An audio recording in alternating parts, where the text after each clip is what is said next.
When we think about how far gaming has come in the last 30 years, our minds usually jump straight to graphics, right? But honestly, that's not the real story.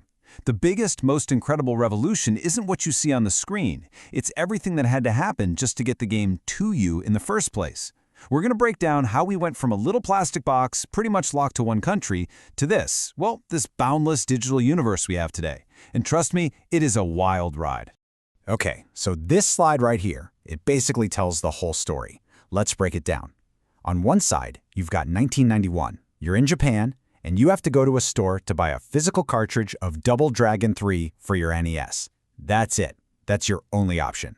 Now, flash forward to today. You can be literally anywhere on the planet, put on a VR headset, and just download Stranger Things VR. Instantly. The jump from one to the other, that's not just an upgrade. It's like we're playing a completely different game with totally new rules.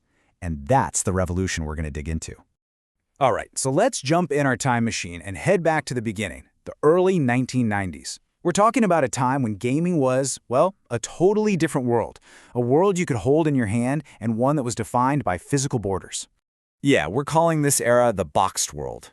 And it's exactly what it sounds like. I want you to really picture this. To play a new game, you couldn't just click a button. You had to physically get up, go to a store, and hope, just hope, they had the right box on the shelf. And where you lived? Oh, that mattered a lot.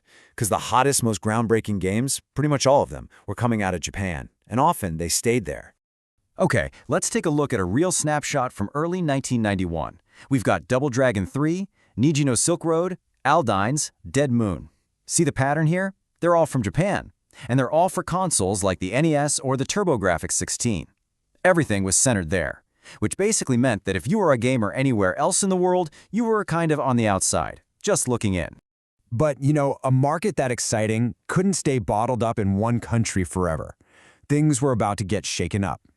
The next decade brought in a bunch of new players with huge ambitions, and they started pushing gaming out onto the global stage. And this is what lit the fuse for a totally new kind of console war. Seriously, it stopped being just about who had the fastest processor or the best graphics. It became a global battle for your living room. And the prize? It wasn't just market share in one country. It was the entire world. And by the early 2000s, you can see the whole map of gaming starting to change. Look at this. Japan was still a powerhouse, for sure. You see Genma, Onimusha there. But suddenly, you've got these huge PC games coming out of Spain, massive PlayStation 2 hits from the UK, Medal of Honor from a German studio. The world was opening up. The floodgates were starting to creak open. But here's the thing.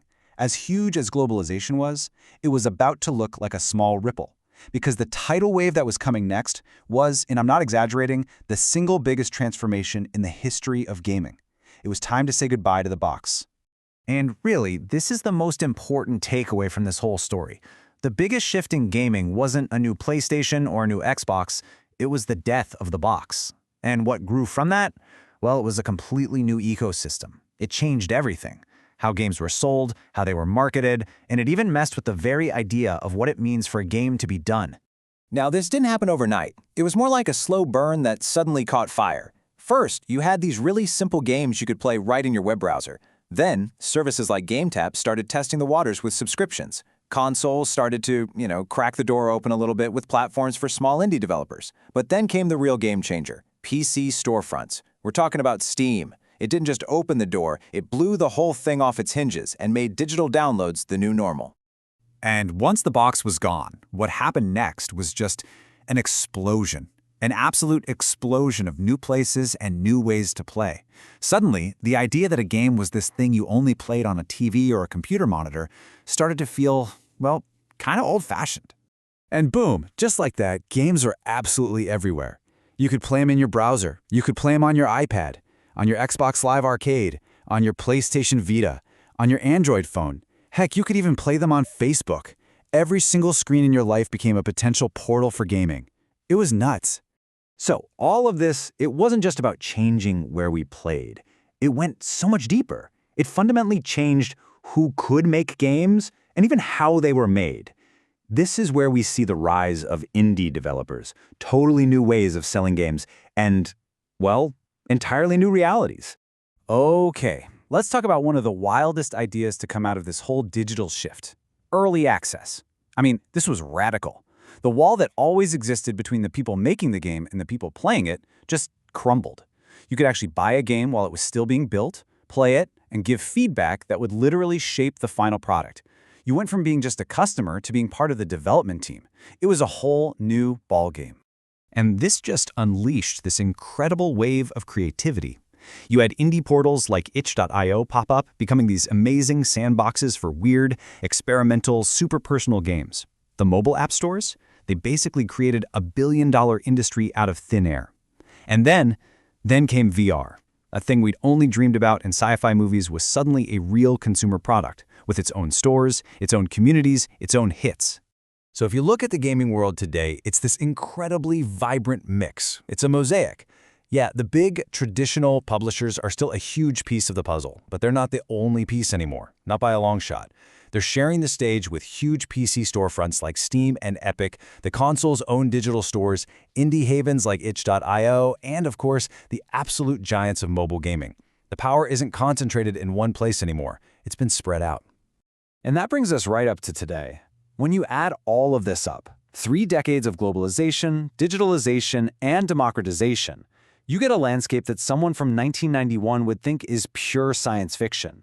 We're basically living inside a never-ending, global, infinite arcade. I mean, just look at the sheer variety we have right now. In just the last year, we've had massive blockbuster VR experiences on console, incredibly deep PC strategy games, quirky little games for your handheld, experimental art projects on your browser, and huge multi-platform releases. There's something for literally everyone, no matter how niche your taste is. It's a universe of endless choice. And really, if you want to boil it all down to one thing, it's this number: 30. Plus. That's a conservative estimate of how many distinct platforms, storefronts, and devices are part of the gaming world today. Now compare that to the, 2 or 3 major consoles that mattered 30 years ago. When you do that, you really start to get the scale of this change. This wasn't just growth, it was a complete reinvention of what gaming even is.